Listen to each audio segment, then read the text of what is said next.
Naniniwala ang pamilya ni Jenny Alvarado na may foul play sa likod ng kanyang biglaang pagpanaw sa Kuwait.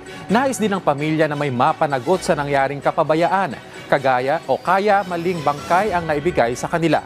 Yan ang sentro ng balita ni Bernard Ferrer live. Bernard? Kenneth, W na si Jenny Alvarado na magkaroon ng malalimang investigasyon sa biglaang pagpanaw ng kanilang kaanak sa Kuwait.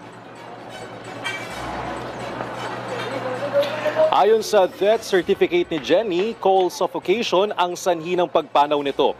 Ngunit hindi ito tinatanggap ng anak ni Jenny na si Angel Alvarado na naniniwalang may foul play sa likod ng insidente.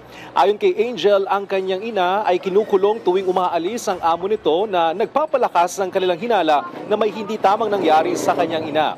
Nais din ng kanilang pamilya na may mapanagos sa nangyaring kapabayaan kaya maling bangkay ang naibigay sa kanila. Sa ngayon, nakatanggap ng pamilya Alvarado ng financial assistance na nagkakalaga ng 100,000 pesos. Tutulungan din sila hanggang makapaghain ng kaso.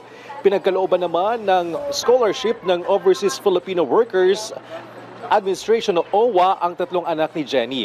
Tinitingnan na rin na makapagbigay pa ng karagdagang tulong sa pamilya. Kahapon na isagawa na rin ang autopsy sa labi ni Jenny. Kenneth, sa Martes nakatakdang humarap ang pamilya Alvarado sa gagawing investigasyon ng Senado. Inaasahan naman natin ang pagdating ni DMW Secretary Hans Leo Cacda ngayong hapon upang personal na makiramay sa pamilya Alvarado. Kenneth?